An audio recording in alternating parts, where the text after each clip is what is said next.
Hello YouTube, back once again with my Game of Thrones reviews, and here we are with episode 9, the Dance of Dragons, let me say this, I know probably anyone who's watching this really just wants me to talk about one particular scene in this episode. I'll get to it at the very end. I'm gonna save it for last, so if you're here just to see that, skip towards the end of this video, anyway, so let's talk about this as always, area by area. And so first we got back to the wall. We saw Jon get back to the wall with the wildlings that didn't get killed by the White Walkers, yeah, no, like it is a kind of intense scene, like when Jon gets there with all the wildlings, and then like you just see the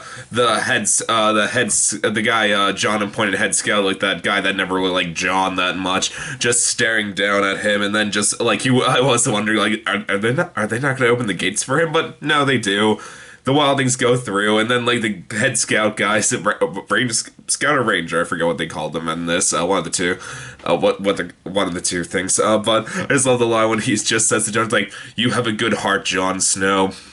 It's gonna get us all killed." That was kind of, I even like Jon's reaction, just like, "Oh God, please just be with me on this one." And Jon's also pretty bummed out for all the wildlings who were killed off, and then just it was nice seeing Sam just trying to cheer him up, just when Jon just like, "I failed. It's just like I couldn't save them," and then Sam's like, "What are you talking about? You saved that one and that woman and that man and that kid," and Jon's like, "Yeah, but I let a lot of them die. I knew they were gonna do this. I couldn't help but what do you think it would have kind of been darkly hilarious if Jon just said that Sam just remained on face, like, and that one and that one and that one and that one." They just cut away. So that's all that went down at the wall this week. Not that much, just quick scene. They're there now. Wildings. That's about it. And okay, then we got cut back to Arya, and once again, that's probably the weakest. I am finding Arya's plot pretty dull this season.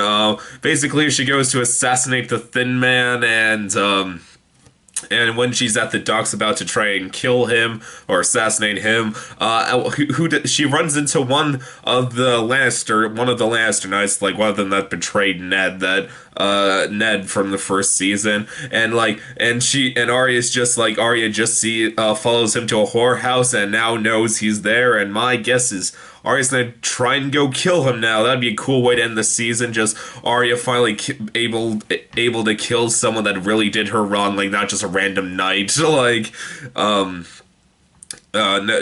Just it'd be cool to see Arya just like assassinates someone so much more powerful than her. And then there was also a pretty darkly hilarious scene when Arya went back to the House of Black and White, and the Faceless Man was there, and he was just like, "Did you kill the Thin Man?" He's just like, "No, he wasn't hungry. He wasn't hungry today because the plan was she was gonna poison oysters she was selling." And just feed it to him, and he would die because of it. But then I just love the Faceless Assassin's reaction, just like, "Well, I guess that's why he is the Thin Man." Thought that was kind of a darkly funny line. That's all that happened with Arya. Not that interesting, just a quick scene. It was shot very nice. I like the whorehouse. Like, it didn't go for like the just like pure like nudity. It actually kind of had like an interesting kind of like cold layback field there. So I thought it was actually an interesting scene. Then we got to Dorne, and thank God more Dorne. Not nearly enough Dorne this episode. And it's fun. You see the king. That guy's the king of Dorne, right? Isn't he? Like, who else would he be? You see the king of Dorne. The King of Dorne, his son, Jaime and Cersei's daughter. Oh, the actress who plays Cersei's daughter, doesn't she just look like Gilly? I really think she just looks like Gilly just so much. Like, I don't know, maybe it's just me. I just do think she looks a lot like Gilly. And Jaime and Oberyn's girlfriend, what that lady who tried to assassinate Jaime and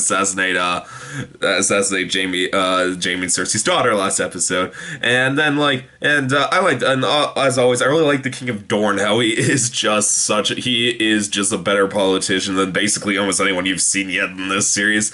How there's just like how how he's just like, okay, look, okay, yeah, no, if you want, if the queen demands that if you need to take your daughter back, sure, bring my son with you and let him be on your small camp. So James is like, yeah, okay, then like, yeah, that's what you want, sure. And then like, so everyone's like cool with it except for a course of except for of course Oberyn's girlfriend, who's just like, I can't believe you're drinking are we really breaking bread with the Lannisters? And he's like, yes, we are.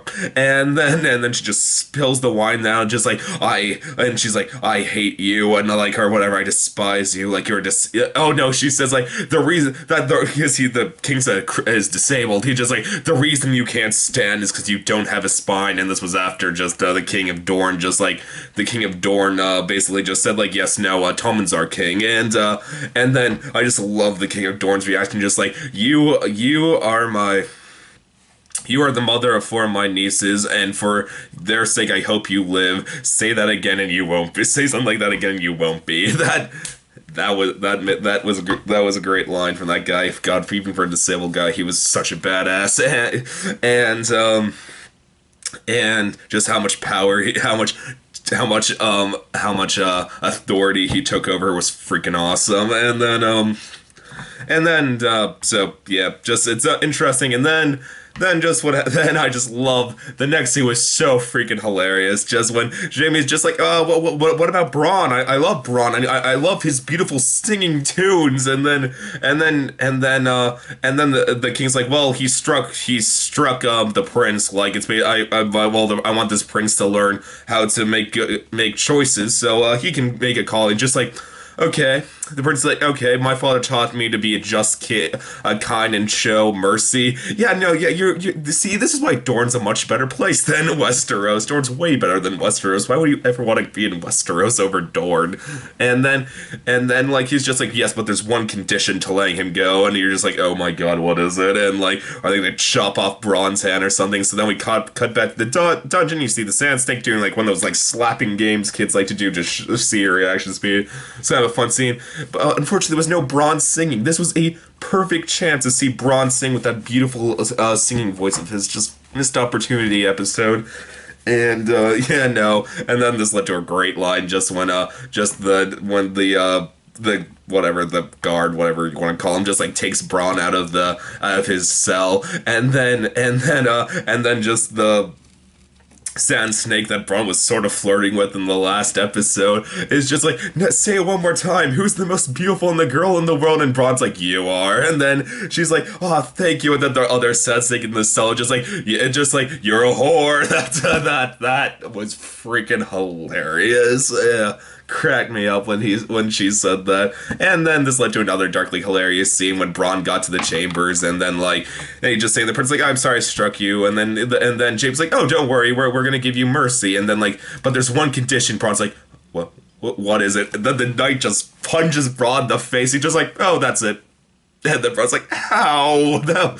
That was pretty darkly hilarious. So all the stuff in Dorne, as always, was freaking awesome. And it ended with like finally essentially the King of Dorne basically getting through with Oberyn's girlfriend, just saying like, look, we don't want war sucks. I mean, this is how things get destroyed. This is why we're so much cooler than Westeros, because we're good at keeping treaties and not like leading our nation to hell and having so many good men die for just this worthless cause. And because that's the issues with Westeros, isn't it? And so yeah, so all this stuff in Dorne, really awesome. And then especially I love seeing more of the King of Dorne. That guy's awesome, just kicked ass. And then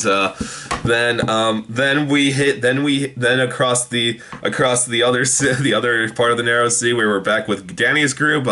She was in the fighting pits, and there was just a fun conversation when they started the fighting pits. How it was just like a small guy versus like a really bulky guy, big bulky guy, and like all the three of them, Tyrion, the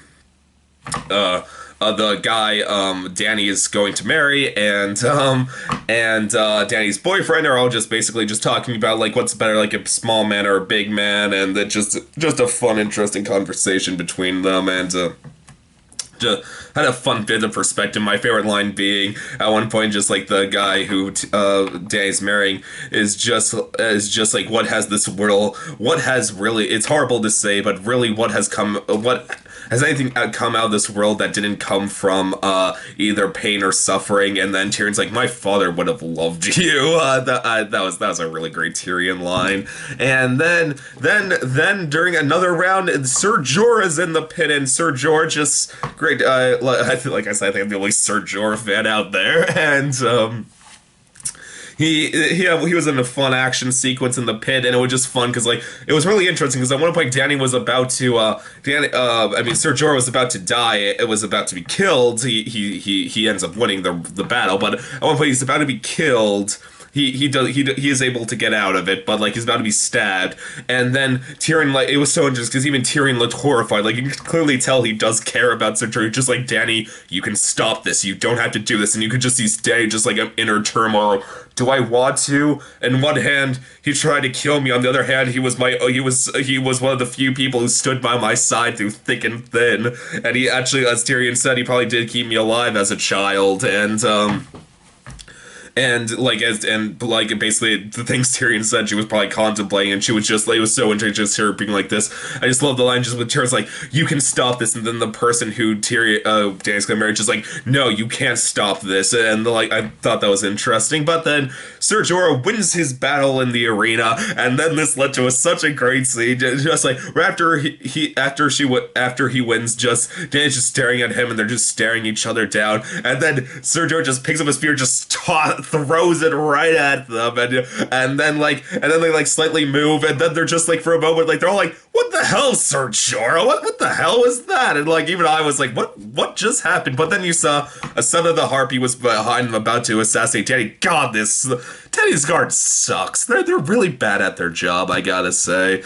But yeah, Son of the Harpy. Then like there's the entire Son of the Harpy invasion. Danny's the person named Mary is about to be stabbed, and then this led to so many scenes. Everyone being a boss. Ser Jorah finally makes peace with Danny. He is trying to help her down from platforming. He offers his hand, and she takes it. And then it's not. I'm so happy that Ser Jorah finally got what he got back with Danny's good graces. Like I said, I really love Ser Jorah. And then they're all fighting. The best part though during the fight scene, when they're all fighting the Son of the Harpy, because its entire invasion in the Colosseum, is there's an amazing, just freaking awesome scene. Just one of the Son of the Harpy is about to kill Danny's translator woman, the Grey Worm's girlfriend, I forget what her name is. She's about to be killed by Son of a Harpy, and then who else but Tyrion grabs this guy and just slits his throat, and that I just burst into applause. I was like, hell yeah, Tyrion, that is what I want to see from you. There is not nearly enough scenes of Tyrion killing people in this show. That was freaking awesome. But then this ended, they're all fighting, they're all trying to protecting Danny, just Sir, the whatever Unsullied was there, Ser Jorah, Danny's boyfriend, all those guys. They're all protecting her, and then they get completely surrounded and outnumbered, and they're just like, oh my god. And then just how Danny just grabs her her translator friend's hand, and just well, been nice knowing you, buddy. And it's it's been fun. But then the third dragon shows up and just burns the Son of the Harpy to flames, and that was a cool scene. But then it ended with Danny for the first time getting on her dragon and flying away, making her the first dragon rider, and God knows how long it's supposed to be in this world. And my only issue came from, I was just the CGI was not the best in that scene. It did feel like they may have slightly blown their budget a bit too much on the action sequence from last episode, because the scene of her flying, it didn't look the best. And I'm not talking about by television standard. Don't give the excuse, oh, by television standard it looks good. I'm talking about Game of Thrones standards when it comes to the special effects. This was not by any means their best special effect. It looked kind of awkward. It was just kind of so interesting just seeing everyone Tyrion, Jorah, and Ser Jorah just looking in awe, just the fact that it's the first time anyone has seen his dragon rider, And so yeah, all the stuff with the inner group is really cool. I'm so happy Ser Jorah is now back with Danny's gang, has now earned their trust again. And yeah, just some fun action, some fun lines, and Tyrion being a badass. Great stuff there. But now let's talk about what people really are going to be talking about tomorrow when it comes to this episode. What was going on with Stannis Baratheon and his group? Sweet Jesus Lord.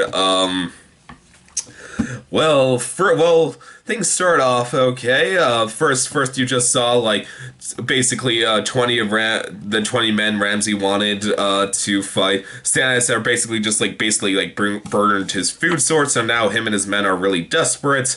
And then and then and so yeah, so him and his men are really desperate. And then what? And then Stannis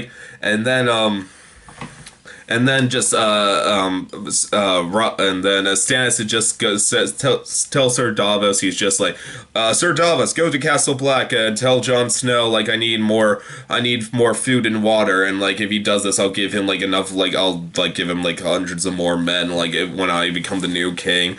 And then Sir Davos like, but I'm your hand, should I not leave you? And then he's just like, no, because I need to make sure that this goes over smoothly. And you know the double meaning of what's going on. He wants Sir Davos away for one reason only.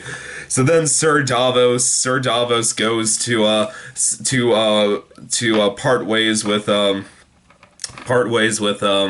Stannis's daughter, and he says like Sir Davos like it made her like a tiny little like cute little wooden animal thing, and then she's like, oh, thank you, Sir Davos. And then Sir Davos is like, oh, well, thanks for teaching me to read. My son always wanted me to do it. Like, you made me more of a man than my son ever could, so thank you. And you're just like, oh God, please don't tell me this is going where I think this is going. And so then Sir Davos leaves. He headed to Castle Black again, and then when that's going on, Stannis goes to visit see his daughter, and then she says every statement you would not want to say at this exact moment. It's just things when Stannis is like, I have to make a tough choice, and then she's just like, oh well, father, I'll do whatever you want from me, like, well, whatever I can do, I don't care, like, whatever you need. I feel like the ends do justify the means, so whatever it is, just tell me if I can be help in any way. You're just like, oh my God, please. This is why you never followed. You always know what the terms of service are before you start saying statements like that to people, and you're just like, oh my God, please tell me this is not going where I think this is going. Next scene, it cuts to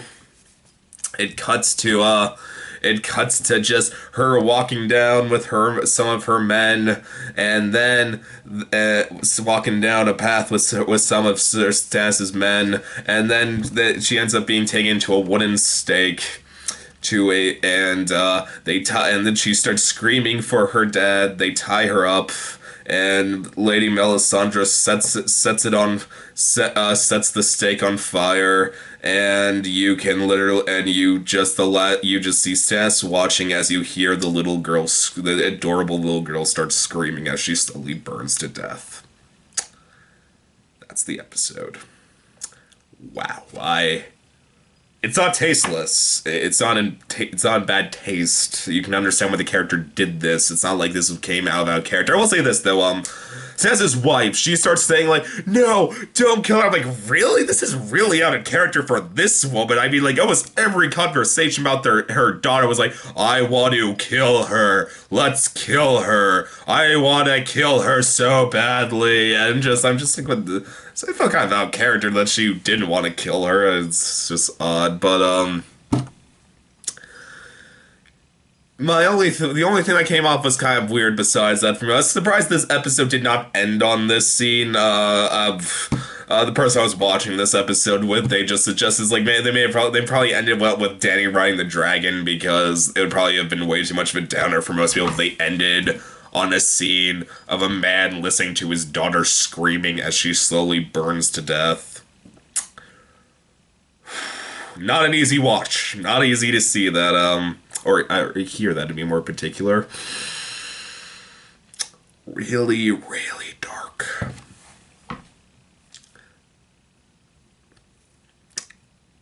I'm not sure if this may get even more controversy than the whole Sansa rape scene from a few episodes back, but because, like I said, is an adorable little girl being burned at the stake. Just terrible. Just terrible. Oh, Stannis Baratheon, the one thing that made you likable, you just killed it.